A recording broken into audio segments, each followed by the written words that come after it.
ஃப்ரெண்ட்ஹுட்ஸ் மக்களுக்கு வணக்கம். இன்னைக்கு நம்மளோட நிகழ்ச்சியில எதை பத்தி பேச போறோம், யாரை பத்தி பேச போறோம் அப்படின்னா, நம்ம மட்டும் கிடையாது. சோசியல் மீடியாவை திறந்தாலே எல்லாருமே இதை பத்தி தான் பேசிட்டு இருக்காங்க. ஆனா எல்லாரும் பேசுறதே நாம பேச போறது கிடையாது. ஆமாங்க. தாவேகா தலைவர் விஜய், அவங்களுடைய மனைவி சங்கீதா, இவங்களோட விவாகரத்து தான் இப்ப மிகப்பெரிய ஒரு பேசு பொருளா போய்கிட்டு இருக்கு. இந்த விவாகரத்து மனு தாக்கல் அவங்க செஞ்சது என்னவோ டிசம்பர் மாசம் தான். ஆனா அது வெளியாகி இருக்கிறது இப்போ பிப்ரவரி 27ல இருந்து தான் இது ரொம்பவே புகைய ஆரம்பிச்சிருக்கு. எதனால திடீர்னு இவ்வளோ பெரிய விஷயமா இது மாறுச்சு அப்படின்னு பாத்தீங்கன்னா, விஜய் அரசியலுக்கு வந்தது தான் மிகப்பெரிய காரணம் அப்படின்னு சொல்லப்படுது. ஒருவேளை விஜய் அரசியலுக்கு வராம இருந்திருந்தா சங்கீதா இந்த பிரச்சனையை வெளியே கொண்டே வந்திருக்க மாட்டாங்க அப்படின்னு சொல்றாங்க. சோ அது மட்டும் இல்லாம என்னதான் வீட்டுல பிரச்சனையா இருந்தாலும் அதை வீட்டுக்குள்ளவே பேசி தீர்த்து முடிச்சிருக்கணும். விஜய் நினைச்சிருந்தா இந்த பிரச்சனையை எப்பவோ சுமூகமா முடிச்சிருக்கலாம். ஆனா அவர் ஏன் இந்த அளவுக்கு இதை வெளியில கொண்டு வர அனுமதிச்சாரு அப்படின்றது எனக்கு தெரியல. சோ எனக்கு மட்டும் கிடையாது, இது எல்லாருமே கேட்கக்கூடிய ஒரு கேள்விதான். விஜய் நினைச்சிருந்தா அவங்க குடும்பத்தோட பேசி எப்பவோ இந்த பிரச்சனையை முடிச்சிருக்கலாம். ஆனா அவர் தொடர்றதுக்கான காரணம் என்ன? அப்போ அவர் உண்மையிலே இந்த விவாகரத்து வேணும், நடக்கணும் அப்படின்னு எதிர்பார்த்துதான் இவ்வளோ நாள் மௌனம் காத்தாரா அப்படின்னு சொல்லி பல பேர் பலவிதமா இதை விமர்சிச்சுட்டு பேசிட்டு வராங்க. சினிமா பிரபலங்களும் சரி, அரசியல் தலைவர்களும் சரி இதை பத்தி தான் பேசிட்டு இருக்காங்க. அரசியல்ல 1008 பிரச்சனைகள் நாளுக்கு நாள் நடந்துட்டு இருக்கு. இதெல்லாம் வெளியில வரல, இதெல்லாம் யாரும் பெருசா பேசல. ஆனா விஜய் சங்கீதா டிவோர்ஸ் பத்தி தான் எல்லாருமே ரொம்ப பெருசா பேசிக்கிட்டு இருக்காங்க. யூடியூபை திறந்தாலும் சரி, இன்ஸ்டாகிராம திறந்தாலும் சரி, ஃபேஸ்புக்கை திறந்தாலும் சரி, எல்லாமே இந்த விவாகரத்து பத்தி தான் போய்கிட்டு இருக்கு. இது விஜயுடைய ஒரு தனிப்பட்ட குடும்ப பிரச்சனை அப்படின்னு ஒரு சிலர் சொல்லிட்டு இந்த கேள்விக்கு பதில் சொல்லாம டீசெண்டா அவாய்ட் பண்ணிட்டு போயிடுறாங்க. ஒரு சிலர் வேணுனே எப்படா நமக்கு டைம் கிடைக்கும் அப்படின்றத பார்த்து விஜய பயங்கரமா தாக்கி பேசிக்கிட்டு இருக்காங்க. என்னதான் பல பேர் விஜய்க்கு சப்போர்ட் பண்ணிட்டு இருந்தாலும் ஒரு பெண்ணுடைய மனவலியை யாராலையும் ஈடு செய்யவே முடியாது. அதுக்கு எவ்வளவு கொடுத்தாலும் ஈடாகவும் ஆகாது. சோ அவங்க அவ்வளோ கஷ்டத்தை அனுபவிச்சிருக்கிறதா அந்த மனுவுல குறிப்பிட்டு இருக்கிறதா பல பேர் சொல்லிட்டு இருக்காங்க.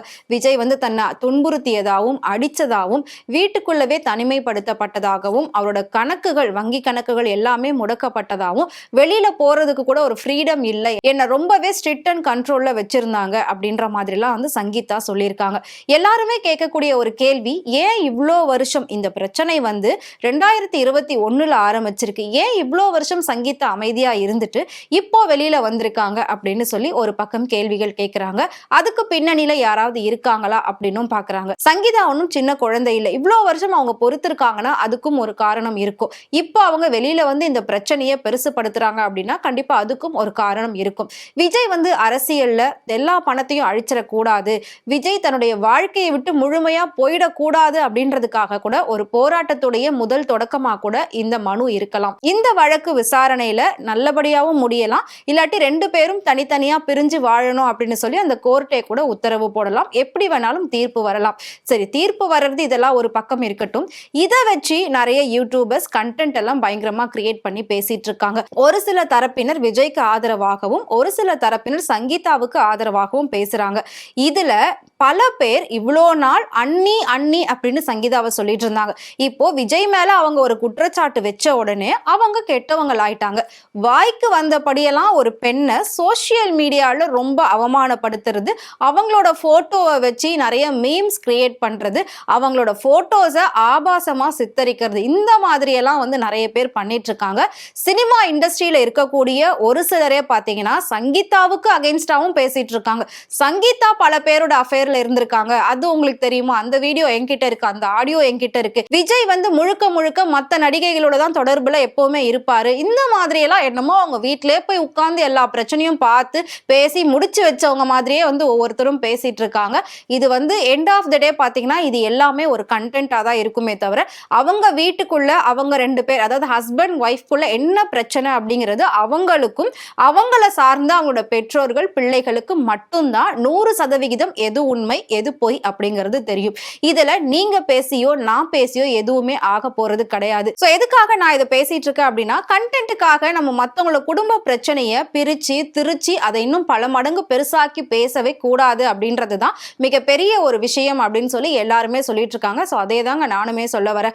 இதுக்காக அதாவது தாவேக்கால இருக்கக்கூடிய தொண்டர்கள், நிர்வாகிகள், உறுப்பினர்கள் இவங்க எல்லாமே விஜய்க்கு சப்போர்ட் பண்றதா நினைச்சுக்கிட்டு ஒரு பெண்ணை வந்து ரொம்ப ஆபாசமா திட்டுறது, மீம்ஸ் கிரியேட் பண்றது, ஏஐல அவங்களோட போட்டோவை வச்சு வேற வேற மாதிரி சாங்ஸ் எல்லாம் போட்டு ரொம்ப வந்து ஒரு பெண்ணை எந்த அளவுக்கு இழிவுபடுத்த முடியுமோ அந்த அளவுக்கு இழிவுபடுத்திக்கிட்டு இருக்காங்க. இதுக்காக பாத்தீங்கன்னா விஜய் இப்ப வரைக்கும் ஏன் எந்த ஒரு விஷயத்துக்கும் வாயை திறக்கல? இவ்வளோ வருஷம் தன்னோட மனைவியோட சேர்ந்து வாழ்ந்திருக்காரு. அப்படி இருக்கும்போது அவங்கள ஒருத்தர் தப்பா பேசுறதுக்கு எப்படி ஒரு கணவனால அனுமதிக்க முடியும்? நடிகர் விஜயா அவர் இதை வந்து அமைதியா இருந்துட்டு போட்டோம், அதே மாதிரி அரசியல்வாதி விஜயா அமைதியா இருந்துட்டு போட்டோம். ஆனா ஒரு கணவர் விஜயா அவர் எப்படி அமைதியா இருக்க முடியும்? டிவோர்ஸ் வந்ததுக்கு அப்புறமா ரெண்டு பேரும் பிரிஞ்சு ஆளாளுக்கு யார வேணா என்ன வேணா பேசட்டும், அமைதியா இருந்துட்டு விட்டுட்டு போகலாம். ஆனா இப்போ தன்னோட மனைவியா தான் அவங்க இப்ப வரைக்கும் இருந்துட்டு இருக்காங்க. சங்கீதா விஜய்னு தான் அவங்களோட பேர் இருக்கு. அப்படி இருக்கிற பட்சத்துல அவங்கள தப்பா பேசுற அளவுக்கு எதுக்கு விஜய் வந்து மௌனம் காக்குறாரு? ஏன் இவ்வளவு அமைதியா இருக்காரு?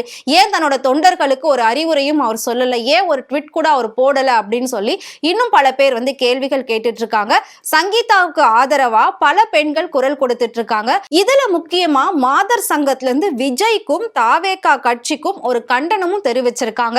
நீங்க பண்றது ரொம்ப தவறு, இது வந்து குடும்ப பிரச்சனை, வெட்ட வெளியில வந்துருச்சு. ஆனாலும் ஒரு பெண்ணை பல பேர் இந்த மாதிரி வந்து ஆபாசமா பேசுறது, இப்படியெல்லாம் தப்பு தப்பா அவங்கள சித்தரிக்கிறது எந்த விதத்திலையும் நியாயம் கிடையாது. இது தமிழ்நாட்டுல இப்படி ஒரு விஷயம் நடக்கவே கூடாது. பல பெண்களுக்கு இப்படி அநீதி இழைக்கப்படுது, அதுக்கு ஆண்களே துணையா இருக்கிறது இந்த தமிழ்நாட்டுல நடக்கவே கூடாது அப்படின்ற மாதிரி மாதர் சங்கத்துடைய மாநில தலைவர் பிரமீளாவும் மாதர் சங்கத்துடைய பொதுச் செயலாளர் ராதிகா இவங்க ரெண்டு பேருமே பாத்தீங்கன்னா விஜய்க்கு டைரக்டாவே லெட்டர் சென்ட் பண்ணிருக்காங்க. சோ அதுல பல கண்டனங்களை தெரிவிச்சிருக்காங்க. உங்க குடும்பத்துல என்ன வேணா பிரச்சனையா இருக்கட்டும், ஒரு மனைவியா உங்க மேல குற்றச்சாட்டு வச்சாங்க அப்படின்னா அது உண்மையா பொய்யான்னு நீங்க மட்டும்தான் அதை பத்தி பேசணும். அதை விட்டுட்டு மத்த எல்லா ஆண்களும் அதை பத்தி பேசுறதுக்கு எந்த ஒரு தகுதியும் கிடையாது. இது வந்து உண்மையிலே கண்டிக்கத்தக்க ஒரு விஷயம். நீங்க ரொம்பவே மௌனமா இருக்கிறது இன்னும் பெரிய பிரச்சனையை தான் இது உண்டாக்குது. சோ கூடிய சீக்கிரம் இதுக்கு நீங்க பதில் சொல்லணும் அப்படின்னு சொல்லி சங்கீதாவுக்கு ஆதரவா மாதர் சங்கம்ல இருந்து நிறைய லெட்டர்ஸ் வந்துகிட்டு இருக்கு. இது உண்மையிலே பாராட்டக்கூடிய ஒரு விஷயம் தான். ஒரு பெண்ணுக்கு இப்படி ஒரு பிரச்சனை அப்படின்னா மத்த பெண்கள் எல்லாரும் சேர்ந்து கண்டிப்பா குரல் கொடுக்கணும். நம்மளால நேரடியா போயிட்டு குரல் கொடுக்க முடியல அப்படின்னாலும் நம்மளால முடிஞ்ச ஒரு விஷயத்தை வந்து கண்டிப்பா அவங்களுக்கு பண்ணலாம். சோ அதே மாதிரி எந்த ஒரு பெண்ணாலையும் தாங்கிக்க முடியாது. தன்னோட கணவன் வந்து எவ்வளோ கெட்டவனாவனா இருந்துட்டு போகலாம், ஆனா இன்னொரு பெண்ணோட தொடர்புல இருக்கிறாரா அப்படின்றத மட்டும் எந்த ஒரு பெண்ணாலையும் கண்டிப்பா தாங்கிக்கவே முடியாது. அது எவ்வளோ பெரிய ஒரு இண்டஸ்ட்ரியில இருக்கக்கூடிய ஆளா இருக்கட்டும், எவ்வளோ பெரிய விவிஐபியோட மனைவியா கூட இருக்கட்டும், எது எப்படி இருந்தாலும் பணம் காசுன்றது செகண்டரி, மனசுன்றது தான் ஃபர்ஸ்ட். சோ அப்படி இருக்கிறப்போ அந்த மனசுக்கு எவ்வளோ வலி இருக்கும் அப்படின்றது அது அவங்களுக்கு தான் தெரியும். அதை புரிஞ்சுக்காம ஆளாளுக்கு வாய்க்கு வந்ததெல்லாம் இப்படி பேசிட்டு இருக்கிறது சரியே இல்லை. கூடிய சீக்கிரம் இந்த பிரச்சனைக்கு ஒரு சரியான தீர்வை விஜய் கொடுக்கணும். அவர் மனம் திறந்து பேசணும், அவர் வாய் திறந்து பேசணும். ஒரு பெண்ணுக்கு இன்னொரு பெண் கண்டிப்பா துரோகம் இழைக்க கூடாது, ஒரு பெண்ணால இன்னொரு பெண் பாதிக்கப்படக்கூடாது. சோ அந்த நடிகை திரும்ப திரும்ப அவங்க குடும்பத்துக்கு பிரச்சனை கொடுக்க கூடாது. அந்த நடிகை எவ்வளவு பெரிய நடிகையா இருந்தாலும் நாங்க சும்மா விட மாட்டோம் அப்படின்ற மாதிரியும் சொல்லியிருக்காங்க. சோ இதை பத்தி நீங்க என்ன நினைக்கிறீங்கன்றது மறக்காம கமெண்ட் பாக்ஸ்ல எங்களுக்கு கமெண்ட் பண்ணுங்க.